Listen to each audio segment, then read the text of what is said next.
అన్న చెప్పండి. చంద్రబాబు నాయుడు ఇప్పుడు ఓటేసిన గెలిపించండి, వాలంటీర్లు మళ్ళీ కంటిన్యూ చేస్తాను, మీకు ఇబ్బంది మీ ఇంట్లో తీసుకొచ్చి పథకాలు ఇస్తారు, వాలంటీర్లు 10,000 జీతం ఇస్తాను ఈసారి అంటున్నాడు. మరి చంద్రబాబు నాయుడు వాలంటీర్లే మరి ఇళ్ళకి వచ్చి మగవాళ్ళు లేనప్పుడు మరి వచ్చి వాలంటీర్లు వచ్చి అసభ్యంగా చేస్తున్నారు, అది చేస్తున్నారు, ఇది చేస్తున్నారు అని ఇవాళ మరి వాలంటీర్లకి 10,000 ఎట్లా ఇస్తా ఉంటున్నాడు. ఇవాళ జగన్మోహన్ రెడ్డి గారి గవర్నమెంట్లో వాలంటీర్లు నెంబర్ 1గా పథకాలన్నీ ఇళ్ళకే తీసుకుపోయి చేర్చి వాళ్ళకి ఏ రకంగా కావాలో వాళ్ళ ఇంటికి ఏమేమి సమస్యలు ఉంటే వాలంటీర్లు తెలుసుకొని ఇంటికి ఏం కావాలంటే ఆ పథకాలు ఇవాళ నేరుగా వాళ్ళ ఇంటికి చేరేటట్టు వాలంటీర్ గారు చేస్తున్నారు. ఇవాళ చంద్రబాబు చెప్పే మాటలు ఎవరు నమ్మరు. కానీ ఒక మాట చెప్పండి, ఇప్పుడు నంబర్ అని చెప్పేసి మీరు అంటున్నారు కదా, అసలు వాలంటీర్లు ఇప్పుడు ఏదైతే ఉందో ఇప్పుడు పవన్ కళ్యాణ్ కూడా వాళ్ళ మీద చాలా దారుణమైన ఆరోపణలు చేశాడు. ఇళ్ళల్లో మనుషులైనప్పుడు వెళ్ళి డోర్లు కొడతారు, వాలంటీర్లు అమ్మాయిలు ఇప్పుడు మాయం చేస్తారని చెప్పేసి అంటున్నాడు. అవి వాస్తవంగా జరుగుతుంది అంటారా?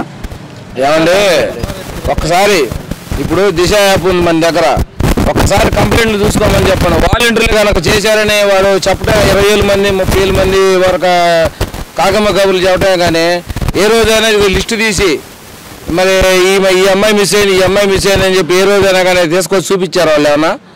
ఒక మాట అండి, ఇప్పుడు ఏ రోజైనా సరే ఒక కంప్లైంట్ వచ్చిందని మీరు అంటున్నారు, పవన్ కళ్యాణ్ 30,000 మంది మిస్ అయ్యారని చెప్పేసి ఇప్పుడు ఎలా మాట్లాడుతున్నాడు? అదేనండి చంద్రబాబు నాయుడు ఏది మాట్లాడమంటే అది మాట్లాడుతున్నాడు.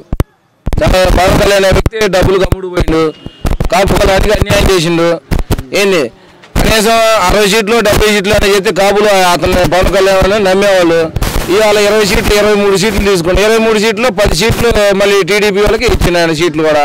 ఇంకా ఆయన పవన్ కళ్యాణ్ ఏంది, పవన్ కళ్యాణ్ పార్టీ ఏంది, జనసేన పార్టీ ఏంది, ఇంకా ఆయన నిలబెట్టేది ఏంది? ఒక నాయకుడు అనేవాడు రాష్ట్రం మొత్తం మీద సీట్లు గెలిచినా ఓడినా ఈ సీట్లన్నీ ఇచ్చుకొని ఒక పార్టీని నిలబెట్టుకోవాలా. ఆ పార్టీకి ఒక సిద్ధాంతం లేదు, ఏమి లేదు. ఇష్టం వచ్చినట్టు చంద్రబాబు నాయుడు కీ ఇచ్చినప్పుడు ఈయన మాట్లాడటం, కీ ఇచ్చినప్పుడు వీళ్ళు మాట్లాడటం. కరోనా టైంలో చంద్రబాబు నాయుడు వాళ్ళ కొడుకు లోకేష్ పప్పుగాడు మరి ఇటు పవన్ కళ్యాణ్ కానీ 2 సంవత్సరాలు తిరిగి చూడాలి ఇటు ఈ రాష్ట్రం కల్లి. కానీ ఇలా జగన్మోహన్ రెడ్డి గారు ఇంటింటికి వాలంటీర్ ఊరు వాలంటీర్ పెట్టి ఇంటింటికి ఏమేమి కావాలి ఇంటికి సప్లై చేయించి వాలంటీర్ల చేత అన్ని రకాల పనులన్నీ చేయించారు.